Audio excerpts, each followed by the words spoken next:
भगवत गीता यथारूप अध्याय 7 भगवत ज्ञान श्लोका 7.15 न मां दुष्कृतिनो मूढ़ा प्रपद्यन्ते नराधमा मायया अपहृत ज्ञाना आसुरं भावम् आश्रिता। भावार्थ, जो निपट मूर्ख हैं, जो मनुष्यों में अधम हैं, जिनका ज्ञान माया द्वारा हर लिया गया है, तथा जो आसुरों की नास्तिक प्रकृति को धारण करने वाले हैं, ऐसे दुष्ट मेरी शरण ग्रहण नहीं करते। तात्पर्य, भगवत गीता में ये कहा गया है कि श्री भगवान के चरण कमलों की शरण ग्रहण करने से मनुष्य प्रकृति के कठोर नियमों को लांघ सकता है। यहाँ पर यह प्रश्न उठता है कि तो फिर विद्वान, दार्शनिक, वैज्ञानिक, व्यापारी, शासक तथा जनता के नेता सर्वशक्तिमान भगवान श्री कृष्ण के चरण कमलों की शरण क्यों नहीं ग्रहण करते? बड़े बड़े जन नेता विभिन्न विधियों से विभिन्न योजनाएं बनाकर अत्यंत धैर्यपूर्वक जन्म जन्मांतर तथा तक प्रकृति के नियमों से मुक्ति की खोज करते हैं, किंतु यदि वही मुक्ति भगवान के चरण कमलों की शरण ग्रहण करने मात्र से संभव हो तो ये बुद्धिमान तथा श्रमशील मनुष्य इस सरल विधि को क्यों नहीं अपनाते? गीता इसका उत्तर अत्यंत स्पष्ट शब्दों में देती है।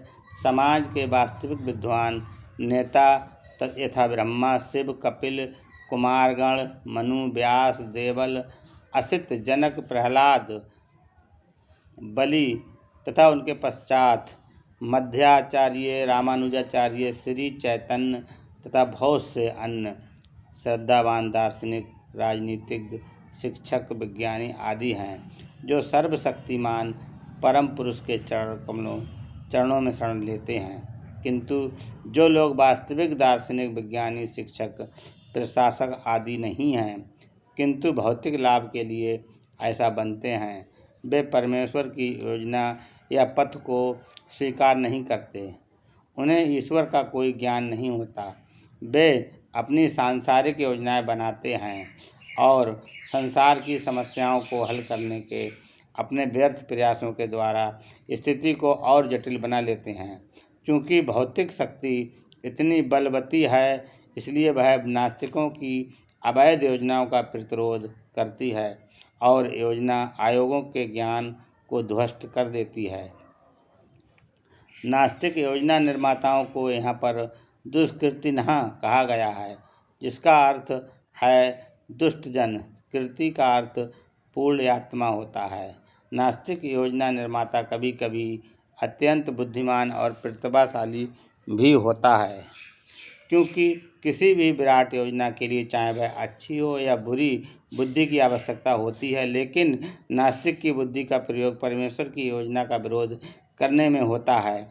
इसीलिए नास्तिक योजना निर्माता दुष्कृति कहलाता है, जिससे सूचित होता है कि उसकी बुद्धि तथा प्रयास उल्टी दशा की ओर होते हैं।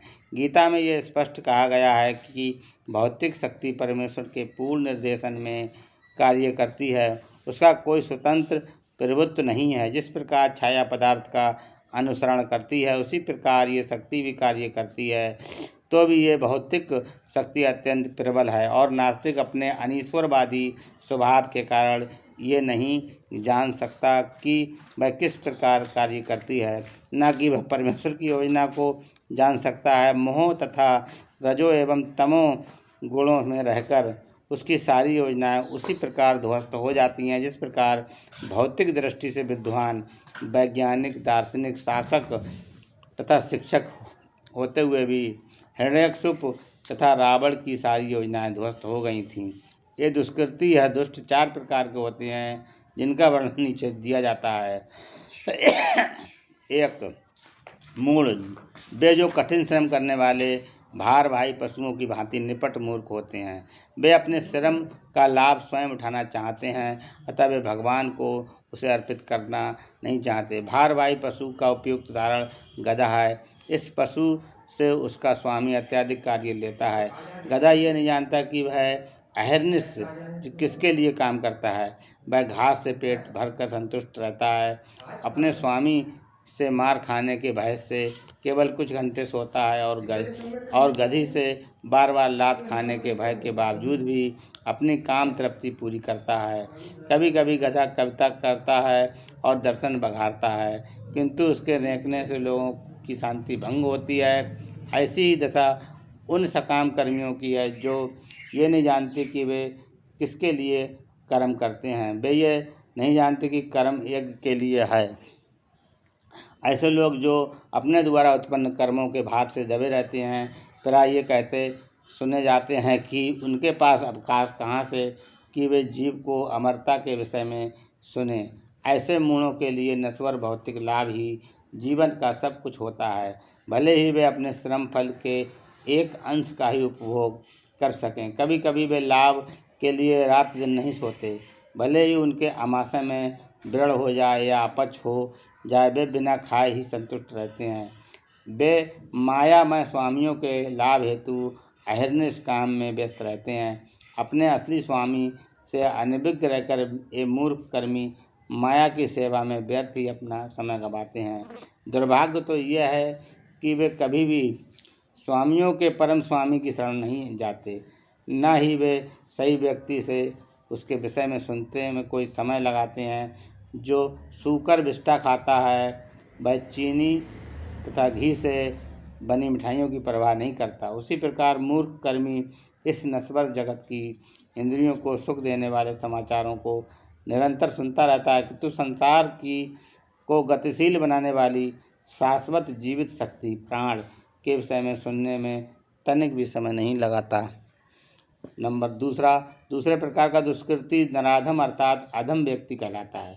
नर का अर्थ मनुष्य और अधम का अर्थ है सबसे नीच। 84 लाख जीव योनियों में से 4 लाख मानव योनियाँ, इनमें से अनेक निम्न मानव योनियाँ हैं, जिनमें से अधिकांश असंस्कृत हैं। शब्द मानव योनियाँ वे हैं जिनके पास सामाजिक, राजनीतिक तथा धार्मिक नियम हैं। जो मनुष्य सामाजिक तथा राजनीतिक दृष्टि से उन्नत हैं किंतु जिनका कोई धर्म नहीं होता, वे नराधम माने जाते हैं। धर्म ईश्वर विहीन नहीं होता, क्योंकि धर्म का प्रयोजन परम सत्य को तथा उसके साथ मनुष्य के संबंध को जानने से है। गीता में भगवान स्पष्टता कहते हैं कि उनसे परे कोई नहीं और वे ही परम सत्य हैं। मनुष्य जीवन का सुसंस्कृत रूप सर्वशक्तिमान परम सत्य श्री भगवान कृष्ण के साथ मनुष्य की विस्मृत भावना को जागृत करने के लिए मिला है। जो इस सुअवसर को हाथ से जाने देता है वही नराधम है। शास्त्रों से पता चलता है कि जब बालक माँ के गर्भ में अत्यंत असहाय होता है तो वह अपने उद्धार के लिए प्रार्थना करता है और वचन देता है कि गर्भ से बाहर आते ही वह केवल भगवान की पूजा करेगा। संकट के समय ईश्वर का स्मरण प्रत्येक जीव का स्वभाव है, क्योंकि वह ईश्वर के साथ सदा से संबंधित रहता है। किंतु उद्धार के बाद बालक जन्म पीड़ा को और उसी साथ अपने उद्धारक को भी भूल जाता है, क्योंकि वह माया के वशीभूत हो जाता है। ये तो बालकों के अभिभावकों का कर्तव्य है कि वे उनमें सुप्त दिव्य भावना अमृत को जागृत करें। वर्ण आश्रम पद्धति में मनुस्मृति के अनुसार इस भावना अमृत को जागृत करने के उद्देश्य से 10 शुद्धि संस्कारों का विधान है, जो धर्म का पथ प्रदर्शन करते हैं। किंतु इस विश्व के किसी भाग में किसी भी विधि का दृढ़ता पूर्वक पालन नहीं होता और फलस्वरूप 99.99% जनसंख्या नराधम है।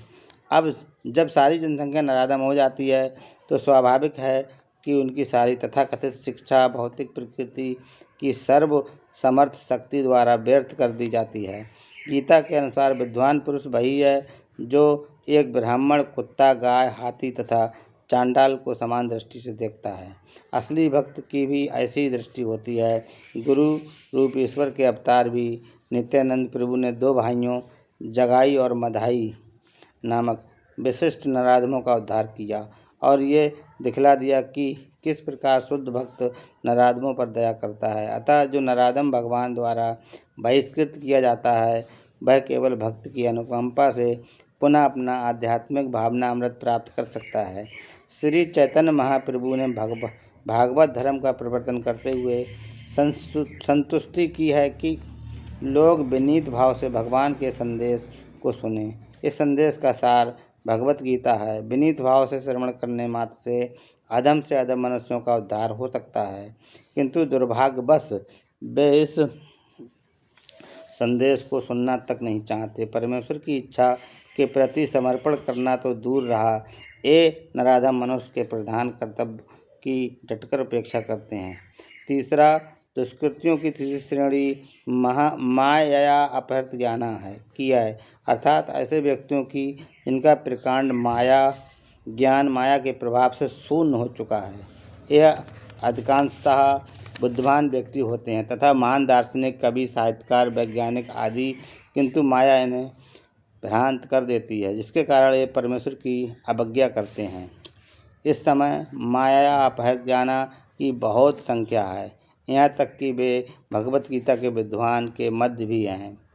गीता में अत्यंत सीधी सरल भाषा में कहा गया है कि श्री कृष्ण भगवान हैं, न तो कोई उनके तुल्य है न ही उनसे बड़ा। वे समस्त मनुष्यों के आदि पिता, ब्रह्मा के भी पिता बताए गए हैं। वास्तव में वे ब्रह्मा के ही नहीं अपितु समस्त जीव योनियों के भी पिता हैं। वे निराकार ब्रह्मा तथा परमात्मा के मूल हैं और जीवात्मा में स्थित परमात्मा उनका अंश है। वे सबके उत्स हैं और सबों की सलाह दी जाती है कि उनके चरण कमलों के शरणागत बने। इन सब कथनों के बावजूद ये माया अपहृत ज्ञाना भगवान का उपहास करते हैं और उन्हें एक सामान्य मनुष्य मानते हैं। वे ये नहीं जानते कि भाग्यशाली मानव जीवन श्री भगवान के दिव्य शाश्वत स्वरूप की अनुरूप ही रचा गया है। गीता की ऐसी सारी अवैध व्याख्याएं जो माया अपहृत ज्ञाना वर्ग के लोगों द्वारा की गई हैं और परंपरा पद्धति से हटकर हैं, आध्यात्मिक जानकारी के पथ में रोड़े का कार्य करती हैं। मायाग्रस्त व्याख्याकार ना तो स्वयं भगवान कृष्ण के चरण कमलों की शरण में जाते हैं और न अन्यों को इन सिद्धांत का पालन करने के लिए शिक्षा देते हैं। चौथी, दुष्कृतियों की चौथी श्रेणी आसुरम भावम आश्रिता, अर्थात आसुरी सिद्धांत वालों की है। ये श्रेणी खुले रूप में नास्तिक होती है। इनमें से कुछ तर्क करते हैं कि परमेश्वर कभी भी संसार में अवतरित नहीं हो सकता, किंतु वे इसका कोई ठोस प्रमाण नहीं बता पाते कि ऐसा क्यों नहीं हो सकता। कुछ ऐसे हैं जो परमेश्वर को निर्विशेष रूप से अधीन मानते हैं, यद्यपि गीता में इसका उल्टा बताया गया है। नास्तिक श्री भगवान ने देशवश अपनी बुद्धि से कल्पित अनेक अवैध अवतारों को प्रस्तुत करते हैं। ऐसे लोग जिनके जीवन का एकमात्र उद्देश्य भगवान को नकारना है, श्री कृष्ण के चरण कमलों की कभी शरणागत नहीं हो सकते। दक्षिण भारत के यमुनाचार्य अलबद्रू ने कहा है कि हे प्रभु, आप उन लोगों द्वारा नहीं जाने जाते जो नास्तिक सिद्धांतों में लगे हैं। भले ही आप विलक्षण गुण, रूप तथा लीला से युक्त हैं, सभी शास्त्रों ने आपका विशुद्ध सत्वमय विग्रह प्रमाणित किया है तथा दैवी गुण संपन्न दिव्य ज्ञान को आचार्य भी आपको मानते हैं। अतएव एक मूढ़, दो नराधम, तीन माया अपहृत ज्ञानी अर्थात भ्रमित मनोधर्मी तथा चौथा नास्तिक, ये चार प्रकार के दुष्कृति कभी भी भगवान के चरण कमलों की शरण नहीं पाते, भले ही सारे शास्त्र या आचार्य ऐसा उपदेश क्यों न देते रहें। हरे कृष्णा।